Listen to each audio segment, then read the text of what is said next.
If you're looking for a cinema camera that won't break the bank, but still deliver pro results, then the Sony FX30 might be the best bet for you. But after a full year of use, is it still worth it?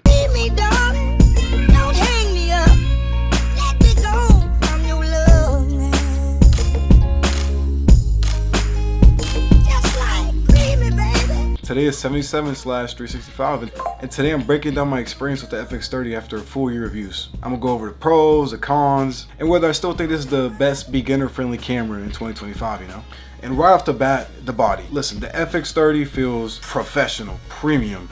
I mean, it has the same look and the same finish as the FX30. It's lightweight, super compact, and really easy to rig up. It's an awesome camera for run and gun shooting, seriously. To keep the video short, because y'all know I love doing that, my second point is image quality. Man, listen, this camera punches way above its price class. You're getting 10-bit 422 4K up to 120 FPS and beautiful dynamic range, if I'm being for real. So basically, whether it's YouTube videos, short films, short form content, or even client work, events, weddings, it still delivers. My third point is the autofocus and the usability. You might be like, Sony's autofocus, it's insane. Eye tracking, subject tracking, it just locks on and it just works. There's no complaints. And if you're a beginner, this makes shooting so much easier. Number 4 is dual base ISO. This is very important in cameras nowadays. It kind of feels like every camera should have this, no matter what brand it is. Honestly, it feels like a must now. The FX30 has a dual base ISO of 800 and 2500. I always keep my ISO on the rule of thumb that depending what time of day I'm shooting, that's where I keep it at. If it's out in broad daylight, I keep it at 800. If it's at night, I'll put it up to 2500. But my ISO stays in those two ranges no matter what. Low light shooting is pretty clean. I mean, it's not as good as the FX3 or, you know, other cinema cameras. I will say that. I've had trouble with low light shootings and scenarios, and part of that is because of my lens. When I use this lens that I'm using right now, which is a 10 to 18 millimeter Sigma lens, I have no problems because it's a 2.8. But when I use my other lenses, like in gyms, and maybe the gym's a little too dark, a little too warm, I have a Tamron 28 to 200, 2.8 to 5.6, so that means that it goes up as I zoom. I have a bit of trouble in those gyms, but I mean, if you know what you're doing, you can definitely get over it. Low light performance, I wouldn't say is that good, but it's just enough. The last one is the recording limits. I mean, this thing can go on for days. If you have a V-mount battery, it could go on for as long as a V-mount battery can. This thing just doesn't overheat. It's an absolute brick of a camera, and I mean that indestructible. Like, it's amazing. Unlike some other hybrid cameras that overheat, the FX30 doesn't. It has an insane cooling system on the inside, which you can kind of see around the edges of it. It's amazing. Honestly, you can roll for as long as you want. And lastly but not least, a very underrated feature of this camera is that it can take stills.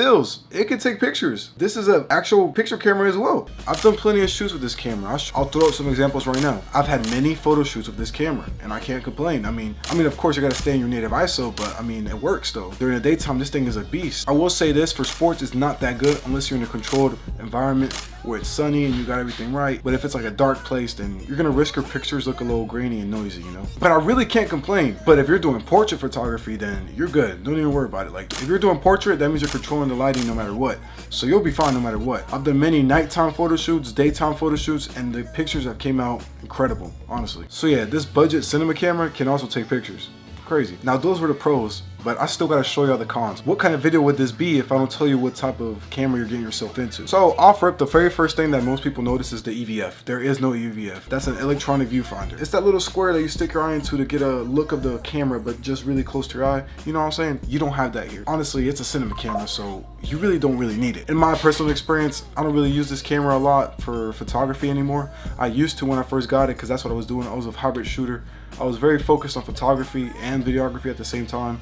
I've now leaned more towards videography, mainly because I kind of love doing that way more, and my camera's built for it. But this camera can still take pictures. The second con is there's a little bit of rolling shutter, you know? And that's because it's an APS-C sensor. It's not a full frame sensor. But what can you expect when the price tag is that low, you know what I'm saying? Like, there's times where I'll film, then I zoom in really quick, or move the camera really quick, and you can see the image warp. It has rolling shutter. That's because the sensor. But the sensor also equals the price tag, you know? You don't really have to worry about that. You'll be fine.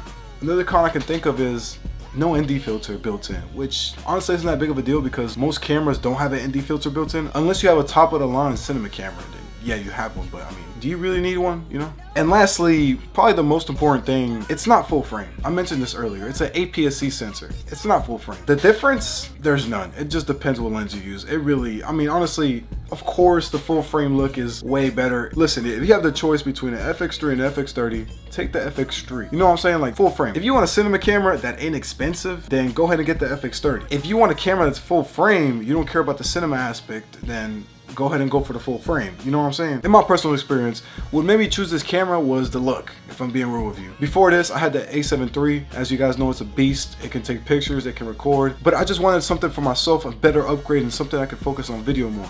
So I knew I wanted a video camera, and I knew I wanted a Sony camera. And when I looked up the FX series, I kind of fell in love with the look. The look has a lot to do with the reason I chose this camera. I will buy a camera if it looks good.